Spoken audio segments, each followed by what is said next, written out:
로마서 16장 1절에서 16절까지의 말씀입니다. 내가 갱그레아 교회의 일꾼으로 있는 우리 자매 베베를 너희에게 추천하노니 너희는 주 안에서 성도들의 합당한 예절로 그를 영접하고 무엇이든지 그에게 소용되는 바를 도와줄지니 이는 그가 여러 사람과 나의 보호자가 되었습니다. 너희는 그리스도 예수 안에서 나의 동역자들인 브리스가와 아골라에게 문안하라. 그들은 내 목숨을 위하여 자기들의 목까지도 내놓았나니 나뿐 아니라 이방인의 모든 교회도 그들에게 감사하느니라. 또 저희 집에 있는 교회에도 문안하라. 내가 사랑하는 에베네도에게 문안하라. 그는 아시아에서 그리스도께 처음 맺은 열매니라. 너희를 위하여 많이 수고한 마리아에게 문안하라. 내 친척이요 나와 함께 갇혔던 안드로니고와 유니아에게 문안하라. 그들은 사도들에게 존중이 여겨지고 또한 나보다 먼저 그리스도 안에 있는 자라. 또 주 안에서 내 사랑하는 암블리아에게 문안하라. 그리스도 안에서 우리의 동역자인 우르바노와 나의 사랑하는 스타고에게 문안하라. 그리스도 안에서 인정함을 받은 아벨레에게 문안하라. 아리스토블로의 권속에게 문안하라. 내 친척 헤로디온에게 문안하라. 나기수의 가족 중 주 안에 있는 자들에게 문안하라. 주 안에서 수고한 두루베나와 두루보사에게 문안하라. 주 안에서 많이 수고하고 사랑하는 버시에게 문안하라.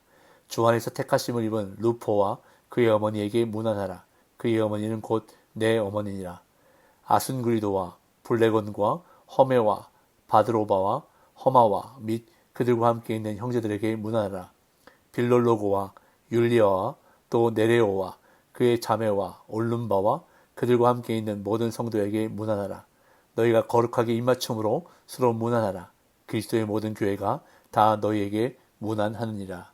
아멘. 오늘 본문은 이제 로마 교회를 향한 편지를 마무리하는 부분입니다. 그런데 바울은 편지를 마무리하는 인사 부분에서 사람들의 이름을 기록하고 있는데 그 숫자가 만만치 않습니다. 16장에 등장하는 이름의 수가 무려 33명이나 됩니다.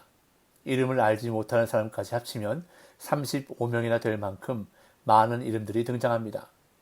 마태복음 1장에 나오는 예수님의 족보, 아브라함부터 예수님까지 이르는 족보에 등장하는 이름의 숫자가 47명임을 볼 때 족보가 아닌 편지에 나오는 이름치고는 그 숫자가 상당히 많습니다.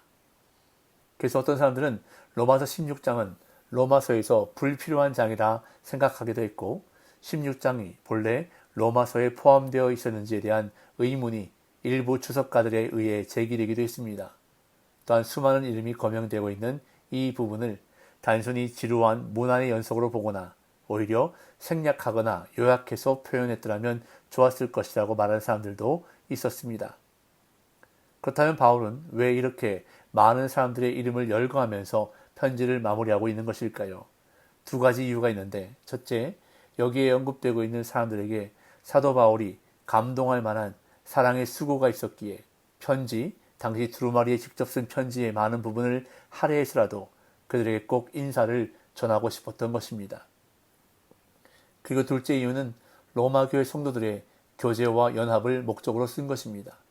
오늘 본문에 언급된 이름들은 다양한 계층과 인종의 사람들임을 알 수 있는데 먼저 유대인들을 살펴보면 브리스가와 아굴라를 비롯하여 바울의 친척들이 몇몇 등장하는데 이들은 다 유대인들입니다. 그리고 이방인들의 이름도 언급되는데 사회적인 지위 면에서 볼 때 당시 흔한 노예 이름들이 등장하는 것을 볼 수 있습니다. 암블리와 우르바노, 험에, 빌롤로고, 율리아 등의 이름입니다. 그런가 하면 아마도 헤롯 대제의 손자이며 글라우디오 황제의 친구인 아리스토블로와 글라우디오 황제에게 큰 영향력을 행사했던 부자 나기수의 권속들도 있는 것을 보게 됩니다.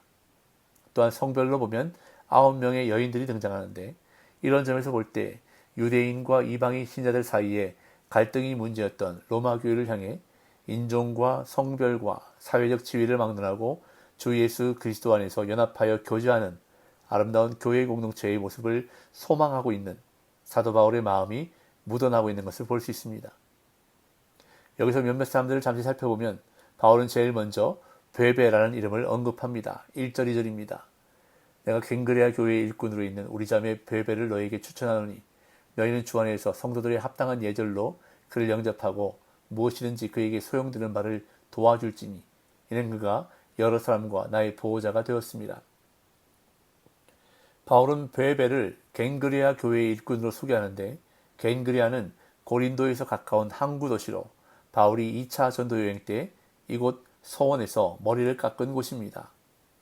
일꾼으로 번역된 헬라어 디아코노스라는 말이 집사라는 말로도 쓰이기 때문에 아마도 베베는 갱그레아 교회의 여집사가 아니었는가 추측합니다.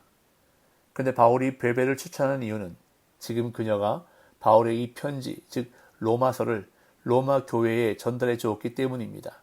그래서 베베를 로마 교회의 일꾼으로 추천하고 있는 것입니다. 이어 바울은 브리스가와 아굴라 부부에게 안부를 전하면서 감사하고 있습니다. 3절, 4절. 너희는 그리스도 예수 안에서 나의 동역자들인 브리스가와 아굴라에게 문안하라. 그들은 내 목숨을 위하여 자기들 목까지도 내놓았나니 나뿐 아니라 이방인의 모든 교회도 그들에게 감사하느니라. 이 두 부부의 헌신은 너무나도 잘 알려져 있는 내용인데요. 클라우디우스 황제의 추방 명령으로 인해 로마를 떠났던 유대인들 가운데 포함되어 있었던 브리스가와 아굴라 부부는 고린도에서 바울을 만나게 됩니다. 거기서부터 바울의 동역자가 된 두 사람은 함께 복음을 전하는 일에 헌신하게 되는데 바울이 고린도를 떠나 에베소로 가게 되자 바울을 따라 에베소로 가서 같이 사역을 할 만큼 바울을 도왔던 부부입니다. 오늘 본문에서 바울은 이 부부를 이렇게 소개하고 있습니다. 내 목숨을 위하여 자기들의 목까지도 내놓았나니. 이 얼마나 감동적인 헌신입니까? 바울을 위하여 자기들의 생명까지 내놓았던 두 사람, 교회를 위하여, 주를 위하여 이방인의 모든 교회가 감사할 만큼 널리 알려졌던 브리스가와 아골라 부부의 사랑의 수고에 바울은 감사하며 이렇게 안부를 전하고 있는 것입니다. 그런 다음 계속해서 이름들이 등장하는데 바울은 그냥 이름만 나열하는 것이 아니라 그들의 사랑의 수고를 조금씩이라도 표현해가며 이름을 등장시킵니다. 5절에서 13절. 또 저희 집에 있는 교회도 문안하라. 내가 사랑하는 에베네도에게 문안하라. 그는 아시아에서 그리스도께 처음 맺은 열매니라. 너희를 위하여 많이 수고한 마리아에게 문안하라. 내 친척이요 나와 함께 갇혔던 안드로니고와 유니아에게 문안하라. 그들은 사도들에게 존중이 여겨지고 또한 나보다 먼저 그리스도 안에 있는 자라. 또 주 안에서 내 사랑하는 암블리아에게 문안하라. 그리스도 안에서 우리의 동역자인 우르바노와 나의 사랑하는 스타고에게 문안하라. 그리스도 안에서 인정함을 받은 아벨레에게 문안하라.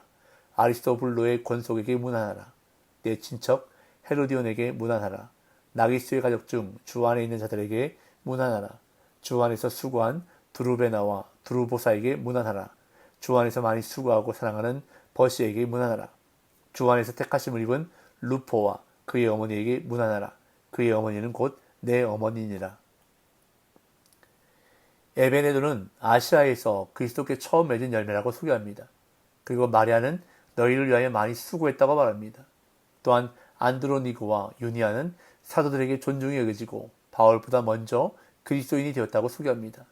그리고 아벨레는 그리스도 안에서 인정함을 받았다고 말하고 두루베나, 두루보사, 버시 모두 주 안에서 수고했다고 소개합니다. 또한 루포는 주 안에서 택하심을 입었다고 말하면서 루포의 어머니는 내 어머니라고 친근하게 소개하고 있습니다.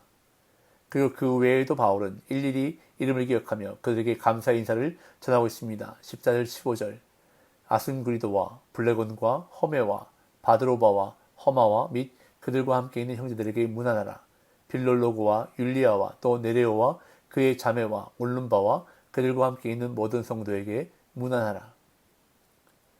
자, 그런데 여기서 우리가 한 가지 생각해 보아야 할 것은 앞에서 말씀드린 대로 바울이 이 로마 교회를 한 번도 방문한 적이 없다는 사실입니다. 그렇다면 로마 교회를 한 번도 가본 적이 없는 바울이 이 많은 사람들의 이름과 그들이 어떻게 수고하는 것까지 일일이 기억하며 거론하고 있을까요? 이것 또한 바울의 로마 교회를 향한 사랑의 수고였다는 것입니다. 바울은 한 번도 가보지 않은 교회의 성도들을 마치 항상 교제해 왔던 사람들처럼 친근하게 이름을 불러가며 감사의 인사를 전하고 있습니다. 그것도 그들이 어떻게 교회를 위하여 수고하였는지, 어떻게 사랑을 베풀었는지, 비록 다른 사람들을 통해서나 아니면 소문을 통해서 들었을 것임에도 그것을 일일이 기억하며 칭찬하고 격려하고 감사할 수 있는 것은 바로 로마 교회를 향한 진실한 사랑의 표현이며 또한 사랑의 수고가 아닐 수 없다는 것입니다. 그런 다음 바울은 마지막으로 로마 교회를 향해 이렇게 권면합니다. 16절. 너희가 거룩하게 입맞춤으로 서로 문안하라. 그리스도의 모든 교회가 다 너희에게 문안하느니라. 당시 입맞춤은 서양의 악수와 같은 고대 근동지방의 보편적인 인사법이었습니다. 남자는 남자끼리, 여자는 여자끼리 했던 것으로 보이는데 초기 그리스도인들은 형제애의 표시로서 이렇게 인사를 나누는 풍습이 있었고 2세기 이후에 이것은 예배 의식의 일부가 되었습니다.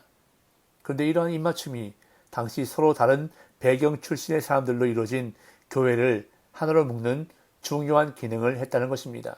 귀족 출신이든 노예 출신이든 자유시민 출신이든 유대인이든 이방이든 할 것 없이 막힌 담을 헐고 서로를 친밀하게 만드는 데에는 이런 거룩한 입맞춤만한 인사가 없었다는 것입니다.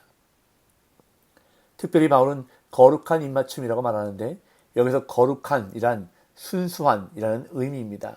그래서 리빙 바이블은 이것을 따뜻하게 악수하라는 말로 번역하였습니다. 이처럼 따뜻한 교회가 되어야 합니다.